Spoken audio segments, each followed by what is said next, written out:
J'ai surpris ma mère en train de tremper un pinceau dans un seau de peinture rose criard, son rire hystérique résonnant comme un glas dans le silence de ma chambre. Mon frère, ce serpent, vidait mes tiroirs, empochant les bijoux de grand-mère que j'avais juré de protéger. Et moi, au lieu de bondir sur eux, j'ai reculé dans l'ombre, un sourire glacial aux lèvres, car ce cambriolage n'était que le début de leur chute et de la mienne. Paris, cette ville des lumières éternelles, s'était muée en un labyrinthe de trahison pour moi, Antoine Duval, un homme ordinaire brisé par les siens. J'avais 42 ans, un appartement modeste dans le Marais, et une vie tissée de dettes familiales invisibles. Ma famille, un clan de loups déguisés en agneaux. Ma mère, Élise, veuve acariâtre aux ongles laqués de rouge sang. Mon frère aîné, Laurent, avocat véreux qui suçait le sang des clients ruinés. Et ma sœur cadette, Sophie, une ombre vaporeuse qui collectionnait les amants comme des trophées éphémères. Ils m'avaient élevé dans l'ombre de leur ambition, me faisant porter le fardeau de leurs erreurs depuis l'enfance. À 18 ans, j'avais endossé la faute pour un vol commis par Laurent, un chèque falsifié pour payer ses dettes de jeu. J'avais purgé 6 mois en prison juvénile, tandis qu'il filait vers une carrière dorée. C'est pour la famille, Antoine, m'avait-il susurré ce jour-là, son haleine empestant le cognac. Et j'avais cru, comme un idiot, que le sang l'emportait sur la loi. Ce soir-là, le 15 juin, sous un ciel de plomb qui annonçait l'orage, je rentrais plutôt de mon travail d'archiviste à la Bibliothèque nationale. Les rues du Marais exhalaient l'odeur âcre des pavés mouillés, et les cafés débordaient de Parisiens indifférents, sirotant leurs pastis comme si le monde ne s'effondrait pas. J'avais les clés en main, le cœur léger après une promotion inespérée. 20 € de plus par mois pour cataloguer des manuscrits jaunis. Mais au moment où la porte s'ouvrit, un effluve chimique me frappa. Peinture fraîche, mêlée à la sueur de la trahison. Ils étaient là, dans ma chambre, ces fantômes que j'appelais famille. Ma mère, perchée sur une échelle bancale, badigeonnait les murs d'un rose vif, vulgaire, comme une insulte à mon deuil récent. Père était mort 6 mois plus tôt, emporté par un cancer foudroyant, et j'avais hérité de tout, l'appartement, les économies, les secrets qu'il avait emportés dans la tombe. Pour Antoine, le bon fils, avait-il dicté dans son testament, lu par un notaire aux yeux froids dans un bureau haussmannien. Laurent et Sophie avaient ricané ce jour-là, masquant leur rage sous des sourires de circonstance. Mais ce soir, ils passaient à l'acte. Laurent, en costume froissé, fourrageait dans mon coffre-fort dissimulé sous le parquet, un reliquat de l'occupation, où père rangeait ses lettres codées et les bijoux de famille. Sophie, elle, photographiait la scène avec son téléphone, riant comme une gamine. On va le rendre fou, sera d'archives. Rose pour ses idées noires, et on vend le reste pour payer nos dettes. Je restais figé dans l'encadrement de la porte, le sang pulsant à mes tempes. La trahison n'était pas nouvelle. Elle suintait de nos veines depuis des lustres. Père m'avait confié un secret sur son lit de mort. Laurent n'était pas son fils. Une liaison d'Élise pendant la guerre, un bâtard conçu dans l'ombre d'un bunker. Protège la fortune, Antoine. Ils te haïssent pour cela. J'avais juré, serrant sa main parcheminée. Mais ce cambriolage, c'était la goutte qui faisait déborder le vase empoisonné. Au lieu de crier, je composais le 17, la voix calme comme un lac gelé. Police, s'il vous plaît. Ma famille est en train de cambrioler mon appartement. Les mots glissèrent, froids, définitifs. À l'autre bout du fil, l'opérateur hésita. Votre famille, monsieur. Oui, ma famille. Les sirènes hurlèrent bientôt dans la nuit parisienne, et je les vis se figer, pinceau et sac en main, le visage blême sous les néons bleus. Laurent jura, Élise pleura des larmes crocodiles, Sophie balbutia des excuses. Mais dans leurs yeux, je lus la peur et la haine. Les flics arrivèrent en trombe, 2 gaillards en uniforme qui empoignèrent Laurent comme un vulgaire pickpocket. C'est une blague de famille, messieurs, implora Élise, ses ongles s'enfonçant dans mon bras. Je secouai la tête, impassible. Non, madame. C'est un cambriolage. Et une profanation. La peinture rose goûtait encore sur le plancher, maculant le tapis persan hérité de grand-père. Ils furent menottés, photographiés, interrogés dans le salon exigu. Moi, je restais en retrait, sirotant un verre de Bordeaux tiède, observant leur chute comme un opéra wagnérien. Mais ce n'était que le prélude. La police partit avec eux, promettant une enquête. Le lendemain, les journaux locaux titraient « Drame familial dans le Marais, un fils dénonce ses propres parents ». Les ragots enflèrent comme une marée, du boulanger de la rue des Rosiers au salon feutré de Saint-Germain. Ma voisine, Madame Leclerc, une veuve acide, me glissa au marché. « Vous avez bien fait, Antoine. C'est Duval, toujours à comploter. » Était-ce de la solidarité ou du venin? Paris, ville des masques, ne jugeait jamais sans arrière-pensée. Pourtant, au fond de moi, la vengeance bouillonnait. Appeler la police? C'était trop propre, trop bourgeois. Ils avaient volé plus que des objets, ils avaient souillé mon sanctuaire, ce havre où je relisais Proust pour oublier leurs ombres. Le rose vif sur les murs? Une moquerie de ma mélancolie, de mes nuits solitaires à noyer le chagrin dans le Calvados. Non, il fallait plus. Un poison lent, à la française, subtil, raffiné, impitoyable. Je commençai par fouiller les archives familiales, ces boîtes poussiéreuses que père m'avait léguées. Dans le grenier de l'appartement, sous des piles de factures jaunies, je trouvais les lettres. Celles d'Élise à un amant nazi pendant l'occupation, des missives en allemand codé qui imploraient de l'or pour notre petit Laurent. Père les avait gardées, non par rancune, mais par prudence. Un jour, cela servira, m'avait-il dit. Et ce jour était venu. Laurent fut le premier à craquer. Libéré sous caution, les privilèges d'un avocat. Il débarqua chez moi une semaine plus tard, chapeau melon en main, sourire contrit. Frère, c'était une erreur. Une dispute d'héritage. Oublions. Nous nous assîmes au café du coin, le Procope, où Voltaire jadis sourdissait ses complots. Il commanda un Armagnac, moi un café noir. Tu sais, Laurent, murmurai-je en sortant une photocopie de la lettre, mère a des secrets. Et toi? Tu n'es pas un Duval. Son visage vira au cireux. Qu'est-ce que c'est que ça? Balbutia-t-il. Je souris. Ton acte de naissance, falsifié. Et ces mots d'amour en teuton. Imagine les unes, l'avocat du diable, fils d'un boche point. Il bondit, renversant sa table. Tu bluffes. Tu n'oserais pas. Oh, si. J'osais. Car la revanche n'est pas un cri. C'est un murmure qui ronge l'âme. Il partit en titubant, jurant vengeance. Mais c'était moi, le nouveau joueur d'échecs dans ce jeu maudit. Sophie fut plus facile. Elle m'appela en pleurs, sa voix de midinette brisée. Antoine, pitié. Laurent est furieux, maman fait une dépression. Rétracte ta plainte. Nous nous vîmes au jardin des Tuileries, sous les marronniers en fleurs, où les amants se baisent en cachette. Elle portait une robe fleurie, trop jeune pour son cynisme. Pourquoi, Sophie? Pourquoi ce rose absurde? Elle haussa les épaules. Pour te faire craquer. Tu es si puritain. Toujours à veiller sur l'héritage comme un moine. Je lui tendis une enveloppe, des photos d'elle avec un ministre, volées dans le téléphone de Laurent. Et si je les envoyais à son épouse? Ou au canard enchaîné? Ses yeux s'écarquillèrent. Tu es un monstre.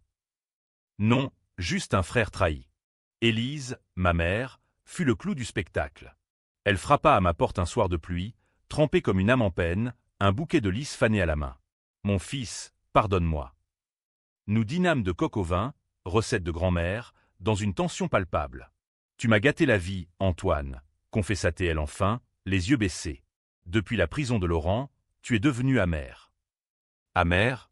J'éclatai de rire, un son rauque qui fit trembler les verres. C'est toi qui m'as jeté en pâture, pour couvrir tes amours interdites. Je sortis les lettres originales, les posant sur la nappe comme des reliques maudites. Lis, mère. Lis ton péché. Elle s'effondra, sanglotant. J'ai fait ça pour nous survivre. La guerre. La guerre, toujours cette excuse française pour les bassesses. Mais je n'écoutais plus. J'appelai à nouveau la police. Pas pour cambriolage, cette fois, mais pour chantage. Ma mère me menace avec des secrets de famille. Mentis-je, la voix chevrotante. Les flics revinrent, emmenant Élise en geignant. Antoine. Traître, hurla-t-elle. Oui, traître. Comme vous. La vengeance s'emballa. Les procès s'enchaînèrent. Plainte pour effraction, contre-plainte pour diffamation. Laurent perdit son cabinet, ruiné par les scandales. Sophie, enceinte d'un amant inconnu, avorta dans la honte. Élise finit en maison de repos, marmonnant des prières catholiques oubliées. Paris bruissait de notre nom, les Duval, famille maudite du Marais. Étais-je le héros ou le bourreau? Les dîners en ville tournaient au débat. Il a bien fait, ces voleurs. Contre c'est de l'inceste émotionnel, ruiner sa propre chair. Mais le twist vint comme un coup de poignard dans le dos. Fouillant plus profond dans les archives, je découvris une lettre de père à moi-même, datée du jour de sa mort. Antoine, pardonne-les. Ils sont ta seule famille. Et toi? Tu n'es pas mon fils non plus. Ta mère t'a conçu avec un résistant fusillé. J'ai menti pour te protéger. La fortune, elle est à eux, pas à toi. Rends-la ou tu seras seul. Le monde bascula. J'avais vengé un mensonge, gommé une dette que je ne devais pas, étais-je le monstre, ou la victime d'un plus grand complot. Je brûlais les lettres ce soir-là, dans la cheminée froide de l'appartement. Le rose avait été gratté, remplacé par un gris mélancolique. Appeler la police une dernière fois? Pourquoi? Avouer mon imposture. Non. Je laissai la fortune aux avocats, disparus dans les limbes légaux. Laurent hérita finalement. Sophie se maria dans l'ombre, Élise mourut en paix, murmurant mon nom comme une malédiction. Et moi? Je quittai Paris pour la Provence, un homme sans racines, cultivant des vignes sous un soleil impitoyable. La vengeance avait goût de cendre, mais aussi de liberté. Était-ce une fin heureuse ou le début d'une solitude éternelle? À vous de juger, lecteur. Car en France, la famille n'est pas un lien. C'est une chaîne que l'on brise à ses risques et périls. Les mois suivants furent un tourbillon de grisailles parisiennes, où la Seine charriait non seulement ses eaux troubles, mais aussi les échos de ma déchéance.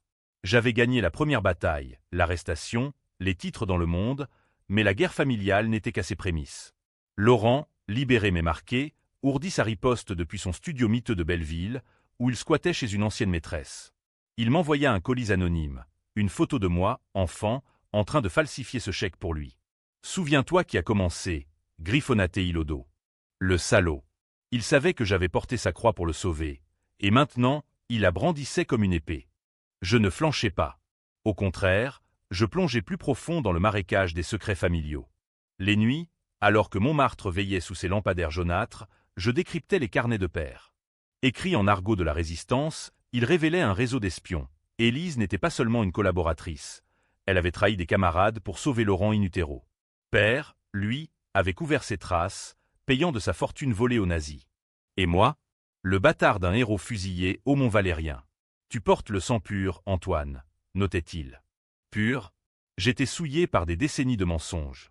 Sophie, enceinte ou pas, devint mon espionne involontaire. Elle m'appelait en cachette, voix chevrotante dans le métro bondé. Laurent prépare un coup tordu. Il fouille les dossiers du notaire. Je l'apaisai, lui promettant une part si elle me livrait des preuves. Trahison pour trahison. Elle envoya des scans, des faux testaments, des virements occultes vers des comptes suisses. Laurent visait non seulement l'héritage, mais aussi ma réputation. Un article calomnieux dans un tabloïd, Antoine Duval, imposteur familial. Les collègues à la bibliothèque me regardaient de travers, murmurant derrière les rayonnages de Balzac. Le 10 juillet, fête nationale, Paris explosa en feu d'artifice. Moi, je dînais seul au Fouquet-S, observant les familles rieuses sur les Champs-Élysées. C'est là que l'alliance inattendue se noua. Une femme s'assit à ma table. Claire, nièce de père, une galeriste aux cheveux roux et au regard d'acier. « Oncle Antoine, dit-elle, je sais pour les lettres. Et pour toi. » Elle était la fille d'une sœur oubliée, revenue d'Amérique pour l'enterrement. La famille Duval est une farce. Aide-moi à la démanteler. Ensemble, nous tramâmes, elle avec ses contacts artistiques, moi avec mes archives. Un tableau volé pendant la guerre, revendu par Élise, nous le signalâmes à Interpol. Laurent frappa le premier. Il fit irruption chez moi un soir d'août, poing serré, ivre de pastis. Tu crois m'avoir eu avec tes flics? Je vais te briser. Il me plaqua contre le mur, le rose fantôme encore visible sous la peinture fraîche. Je ripostai d'un coup de genou, appris dans une ruelle de Pigalle. Nous roulâmes au sol, meubles renversés, cris étouffés. Tu n'es rien, bâtard, cracha-t-il. Et toi, fils d'un traître, hurlai-je. Les voisins appelèrent la police, encore. Cette fois, c'était lui le coupable, agression, ivresse. Aux assises, son alibi s'effrita. Claire témoigna, brandissant le tableau comme une arme. Élise, depuis sa clinique de Neuilly, lança sa contre-attaque. Des lettres à la presse, larmoyantes, mon fils me hante avec des mensonges de guerre. Les intellectuels parisiens s'en mêlèrent, débat enflammé au café de Flore. La mémoire de Vichy ressurgit dans les familles bourgeoises. Était-elle victime ou bourreau? Je répondis par un dossier anonyme au Figaro, ses liaisons documentées, ses vols. Elle s'effondra publiquement, interview larmoyante à la télé, Antoine m'a tué. Les téléspectateurs pleurèrent. Moi, je bus un verre à sa santé déclinante. Sophie accoucha en septembre, un garçon aux yeux bleus comme les miens, ou comme ceux du résistant. Elle me le confia dans une maternité de la Salpêtrière, baptise-le Victor, pour venger les perdants. Ironie cruelle. Je tins l'enfant, minuscule poing serré, et jurai de ne pas répéter les cycles. Mais la vengeance m'engloutissait. Claire et moi, amants de circonstance, complotâmes dans son loft de Montparnasse. empoisonner les biens de Laurent avec des litiges fiscaux, ruiner Élise avec des poursuites pour collaboration tardive. Le chaos Trao survint en octobre, sous les feuilles mortes du Luxembourg. Laurent, ruiné, organisa un rendez-vous familial dans un bistrot de la Butte aux Cailles. Élise en fauteuil, Sophie avec l'enfant, moi en spectateur. Finissons en grognaté-il. Partageons. Je sortis le testament final de père, tout à Antoine, pour réparer les fautes. Mensonges pieux. Ils explosèrent, accusations, pleurs, verres brisés. Laurent dégaina un couteau de table, je te saigne ici. Les passants hurlèrent, la police surgit. Chaos. Il fut arrêté pour tentative de meurtre, Élise, pour incitation. Les lecteurs se divisèrent, forum en ligne bouillonnait. Antoine est un justicier. VS, il a détruit sa famille pour de l'argent. Étais-je le vengeur ou le destructeur? Claire murmura un soir, enlacée, peut-être les deux. Le twist se profila, une lettre de Sophie, glissée sous ma porte. Père t'a menti encore. Tu es son fils, le seul. Élise l'a trompé avec le résistant pour te concevoir, mais le sang du Val coule en toi. Laurent est le vrai imposteur. Mon monde vacilla. J'avais vengé un fantôme, haï mes bourreaux pour rien. Ou tout. La fortune, je la léguai à Victor. Paris, indifférente, continua de briller. Ma revanche? Un poison qui me rongeait aussi. L'hiver s'abattit sur Paris comme un linceul, les tours de Notre-Dame se dressant nues contre un ciel de suie. Novembreux, mois des morts, convenait à ma introspection forcée. Après l'arrestation de Laurent, le silence s'installa, un silence pesant, rompu seulement par les cloches de Saint-Sulpice et les murmures des fantômes familiaux. J'errais dans les rues du quartier latin, évitant les regards, me réfugiant dans les librairies de la rue de la Huchette où l'odeur de vieux papier apaisait mon âme tourmentée. Claire, ma complice devenue amante, me pressait « Fuis, Antoine. Cette ville te dévore. » Mais fuir, c'était admettre la défaite, et la vengeance, cette maîtresse jalouse, ne tolérait pas l'abandon. Le doute s'insinua, tel un brouillard de scène. La lettre de Sophie, était-ce un piège ou une rédemption? J'interrogeai le notaire, un vieillard aux lunettes cerclées d'or dans son cabinet de l'île de la Cité. Votre père. Il a tout falsifié pour vous protéger, avoua-t-il enfin, après un verre de madère. Élise voulait tout à Laurent. Vous êtes le légitime, mais le secret vous isolait. Légitime. Le mot sonnait faux dans ma bouche, comme un vin tourné. J'avais gâché des vies pour un titre de noblesse illusoire. Sophie me contacta depuis une adresse anonyme, un café enfumé du 13e arrondissement. L'enfant, Victor, t'étais un biberon, ses yeux inquisiteurs fixés sur moi. Je t'ai menti pour te tester, confessa-t-elle, cigarette tremblante aux lèvres. Laurent, c'est pour son sang. Il voulait te détruire avant que tu ne le fasses. Elle pleura, ma sœur, cette ombre vaporeuse, et je la serrai contre moi. Premier geste de tendresse depuis des lustres. Recommençons, murmura-t-elle. Mais pouvait-on rapiécer un vase brisé? Élise, de sa clinique aseptisée, envoya un avocat. Offre de paix. Rends les lettres, et j'avoue tout. Rencontre au bois de Boulogne, sous les chênes centenaires où les amants se suicidaient jadis. Elle, frêle dans son manteau de fourrure usée, moi, rigide comme un inquisiteur. Pourquoi, mère? Le rose, le vol, pour me punir d'être moi. Elle rit, un son cassé, pour te réveiller. Tu vivais dans l'ombre de ton père, comme moi dans la sienne. Ce cambriolage, une provocation pour que tu te battes. Provocation? Mon sang bouillonna. Tu m'as fait porter la faute de Laurent. Et tu as survécu. Plus fort. Le mensonge s'effilocha. Elle avoua, le tableau nazi n'était pas sien, mais un cadeau de père pour l'attester. Laurent, manipulé par elle, avait fomenté le vol pour me forcer à révéler les secrets. Un jeu cruel, à la française, où l'amour se mêle au poison. Tu es mon fils préféré, souffla-t-elle. Le seul qui compte. Je partis sans un mot, le cœur en lambeaux. Vengeance ou manipulation. Les lignes se brouillaient. Claire trahit à son tour. Un soir de décembre, je la surpris dans son loft, feuilletant mes archives avec un journaliste de Libération. Pour l'article du siècle, plaidatait-elle. La famille Duval, saga de trahison. Je la giflai, premier geste de violence gratuite. Tu es comme eux, hurlai-je. Elle pleura, non, je t'aime. Mais cette histoire mérite la lumière. Lumière? Elle brûlait tout sur son passage. Je la quittai, errant sous la neige rare de Paris, vers le pont des Arts où les cadenas d'amour rouillent. Laurent en préventive à la santé, m'écrivit « Frère, Élise nous manipule tous. Libère-moi, et on l'arrête ensemble. » Alliance improbable. Je visitais la prison, ces couloirs humides où Hugo puisait son inspiration.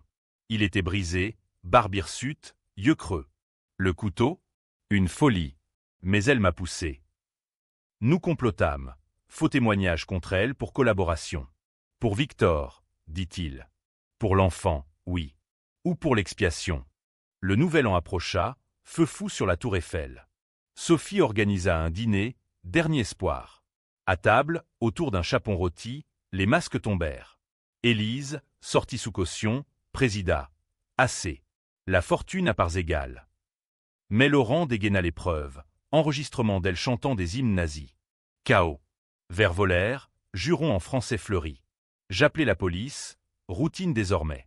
Elle fut emmenée, hurlant « Antoine, tu es pire que moi ». Les débats enflèrent, pétition pour sa libération, mémoire sélective de la guerre. Contre-manif, justice pour les victimes. Moi, au centre, je devins le symbole, vengeur ou parricide. Un psy, lors d'une séance forcée, diagnostiqua « syndrome de Stockholm familial ». Rire amer. Twist, une analyse ADN, commandée en secret, révéla la vérité brute. Laurent, fils de père. Moi, le bâtard. Sophie, leur sœur à tous. Élise avait menti pour nous diviser. La vengeance? Un château de cartes. Je libérai Laurent, rendis la fortune. Mais le mal était fait. Paris me rejeta, et je partis, seul. Printemps 2026 pointa son nez timide, les cerisiers du Champ-de-Mars fleurissant en un rose pâle. Ironie cruelle face aux vifs de ma chambre souillée. Les procès s'enchaînèrent comme des valses folles au Moulin Rouge. Audience au palais de justice, où les juges aux robes empesés disséquaient nos âmes à la lumière crue des néons. Laurent, mon frère ennemi, plaida la folie temporaire pour l'agression. Élise, la démence sénile pour ses erreurs passées. Sophie, mère éplorée, témoigna contre tous, cherchant asile dans la maternité. Et moi, témoin star, accusé de chantage moral. Monsieur Duval, tonna le procureur, avez-vous orchestré cette vendetta pour usurper l'héritage? Je fixai le jury, des Parisiens ordinaires, visage las de banlieue, et répondis « Non. J'ai réclamé justice pour des décennies de mensonges. » Les médias s'emballèrent, une frénésie à la française, émission sur France Inter débattant la famille, prison ou refuge. Édito dans le point fustigeant l'individualisme postmoderne.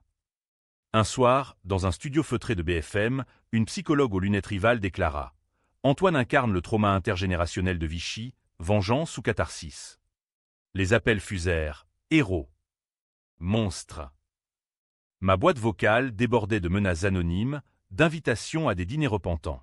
Paris, théâtre éternel, me mettait en scène sans pitié. Claire réapparut, ombre rousse dans un café de Saint-Germain-des-Prés. « Pardonne-moi », murmura-t-elle, main tendue sur une tartine grillée. Son article était sorti, Les Duval, roman noir d'une lignée maudite. Vendu à un producteur pour une série Netflix. Traîtresse, dis-je, mais sans venin. Nous fîmes l'amour cette nuit-là, dans son loft imprégné d'odeurs de térébenthine, corps emmêlés comme nos destins. « Aide-moi à finir », implora-t-elle. Finir quoi? La vengeance ou nous? Le climax judicial éclata en avril, sous un ciel d'azur trompeur.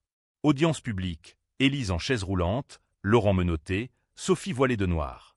Le juge, un basque au regard perçant, lut le verdict, effraction qualifiée, peine suspendue pour motif familial. Pour moi, abus de confiance, sursis avec thérapie. Une gifle. Pas de prison, mais l'obligation de réconciliation familiale. Ridicule. Dans la salle bondée, cris et applaudissements se mêlèrent. Dehors, la presse assaillit. Flash, micro. Antoine, une parole pour votre mère. Je fixai l'objectif. La famille, c'est le sang et le sang s'attache. Ce soir-là, réunion forcée en cellule capitonnée, métaphore de notre vie. Élise, pâle comme un spectre, tendit une main tremblante. Fils, le rose était pour te rappeler la vie. Pas la haine. Laurent hocha la tête, on a tous péché. Sophie berça Victor. Pour lui, paix. Je signai le pacte de non-agression, mais intérieurement, le feu couvait. La vraie revanche? Les laisser vivre avec leurs démons. Mais le destin, ce farceur à la Maupassant, intervint. Une nuit de mai, alerte incendie à la clinique d'Élise. Accident, dirent les pompiers, mais les câbles rongés sentaient le sabotage. Laurent fut soupçonné. Il pointe à Sophie, jalouse de l'héritage. Moi? Interrogé comme suspect numéro 1. Vous haïssez votre famille, accusa un inspecteur au quai des Orfèvres. Oui. Et non. L'enquête révéla Claire, vengeresse anonyme, pour l'article parfait. Elle disparut, laissant une note. Désolé. L'art exige des sacrifices. Le jury public se scinda. Pétition pour ma relaxe, victimisation secondaire. Boycott contre Netflix, exploitation du trauma. Je devins cause célèbre, invité chez Ruquier pour un monologue larmoyant. Rire jaune. Twist approchant, une confession d'Élise, moribonde. Antoine, le secret final. Ton vrai père vit. À Marseille, ouvrier anonyme. Il t'a abandonné pour te sauver de moi. Choc. Vengeance contre qui? Alors? Je descendis sud, train poussiéreux le long de la côte d'Azur. Marseille, port bouillonnant, abritait mon géniteur, un vieux docker aux mains calleuses. Fils, murmura-t-il, yeux humides. Histoire d'amour avortée, guerre, regret. Pas de fortune, juste un câlin salé de mer. Retour à Paris, transformé. Je lâchai la revanche, aidai Laurent à reconstruire, Élise à guérir. Sophie épousa un prof banal. Fin heureuse ou illusion?